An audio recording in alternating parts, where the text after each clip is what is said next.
In a wealthy coastal city called Miletus, one man asked a question so dangerous, so strange, and so revolutionary that it quietly changed human history forever. What if nature works by rules instead of myths? That man was Thales of Miletus, and depending on who you ask, he was either one of the first scientists, one of the first Western philosophers, the first mathematician, the first astronomer, or even just an ancient Greek guy who looked at water and went, yeah, everything's made out of that soup. So today we're talking about the birth of philosophy itself in Western civilization. Philosophy arguably started sooner than this in Eastern philosophy, but today we're talking Western. But not Plato, not Socrates, not Aristotle. Before all of them, there was Thales.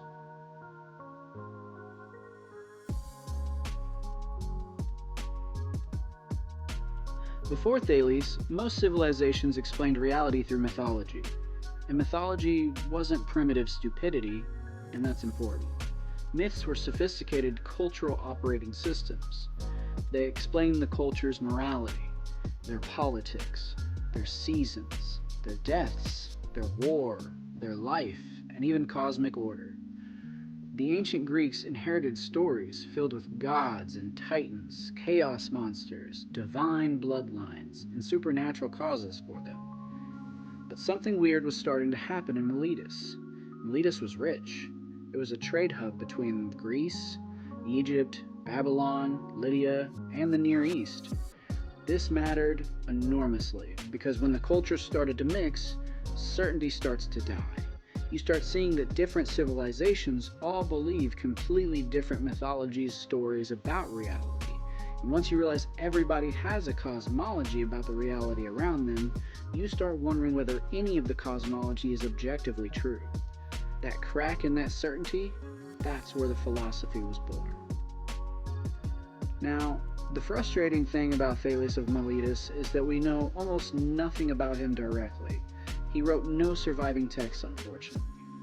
Everything that comes later is from writers like Aristotle, Herodotus, and Diogenes, which means there's always this haze between the historical Thales and the legendary Thales. Ancient writers credit him with predicting an eclipse, measuring pyramids based off of their shadows, calculating ship distances from the shore, monopolizing olive presses by guessing that olives were going to be more in season, and basically inventing rational inquiry. At some point, the man becomes less person and more of a symbol. He represents humanity, discovering that the universe might be intelligible, that nature may not be chaos, that reality could be understood through reason. That idea sounds normal to us now, but it was absolutely insane at the time. Thales' most famous claim was this: everything is water. Now, modern people hear this and think, okay, so philosophy began with a guy failing middle school chemistry. But that's not what he meant. Thales was asking a radically new question for the time. What is the fundamental substance underlying reality? The Greeks later called this the arche, the originating principle of things. Not which god created thunderstorms, but what is the universe fundamentally made of? And that shift is crazy big. It moves explanation from mythology to natural inquiry. Water, for Thales, probably symbolized several different things. It symbolized life, change, fluidity, fertility, transformation, because he noticed that living things needed moisture. Seeds contain moisture and need moisture to grow. Rivers sustain civilizations to help them in many different ways. Water changes forms from ice and evaporation and with heat, and moisture seems to be tied to vitality in different ways. For example, it's in sperm. Sperm helps create life, so surely water must be life. Primitive science? Yes, but more importantly, it was rational speculation. Not myth, not revelation, not priesthood. Reason.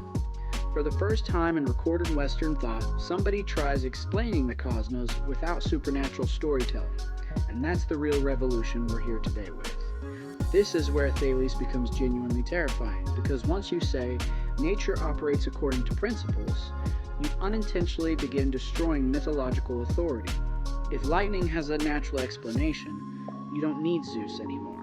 If eclipses are predictable, the heavens are not divine emotional theater. If the universe follows consistent laws, humans can investigate reality themselves. This is the beginning of secular intelligibility. Not atheism exactly, but a world increasingly understandable without mythology. And that single shift eventually leads to things that we have today, like science, mathematics, engineering, physics, democracy, and modernity itself, all from asking, what's the universe made of? According to Herodotus, Thales predicted a solar eclipse in 585 BCE. Supposedly, this eclipse stopped a battle between the Medes and the Lydians because everyone panicked and assumed the gods were furious. Now, did he actually predict it? Maybe.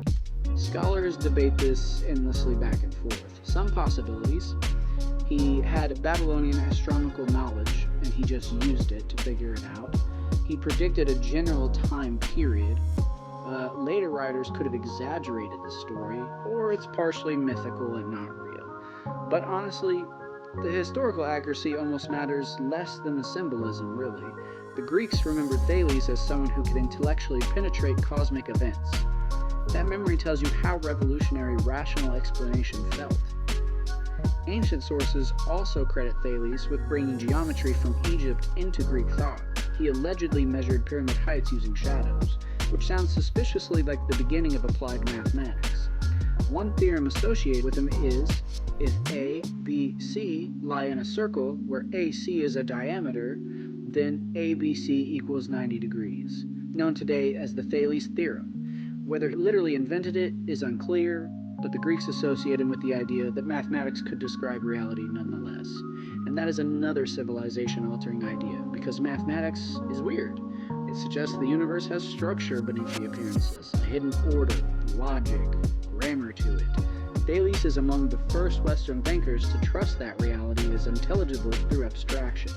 According to Aristotle, people mocked philosophers for being poor and useless. So Thales supposedly used astronomical knowledge to predict a great olive harvest. He then rented all the olive presses cheaply before the harvest season. When demand exploded, he controlled the market and made a fortune. Then apparently he said, see, philosophers could be rich if they wanted to, which is either the first recorded hedge fund strategy, or the oldest, I'm not broke, I'm intellectually selective cope in history. Either way, iconic behavior. Thales didn't create philosophy fully formed, he opened a door. After him came Anaximander, Anaximenes, Heraclitus, Parmenides, and eventually Socrates, Plato, and Aristotle. Each one asks deeper questions. What is change? What is being? What is knowledge? What is justice? What is reality? But Thales asked the first philosophical question in the Greek tradition. What is the underlying nature of the cosmos? That's the spark of it all. Because Thales represents something bigger than water. He represents the moment humanity begins trusting reason against mythology, the moment explanation becomes inquiry, the moment nature becomes understandable, and that transformation is still incomplete.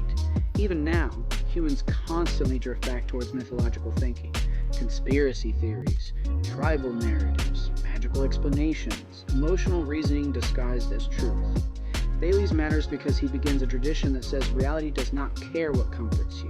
The universe has structure whether you like it or not, and human beings can investigate it. That's the beginning of philosophy, the beginning of science, the beginning of rationalism. All hidden inside one strange old man staring at water 2,600 years ago. Before Socrates questioned morality, before Plato imagined perfect forms, before Aristotle categorized the world, there was Thales of Miletus, the first man in the Western tradition to believe that cosmos could be understood instead of merely feared. And honestly, that might be one of the most important ideas anyone has ever had.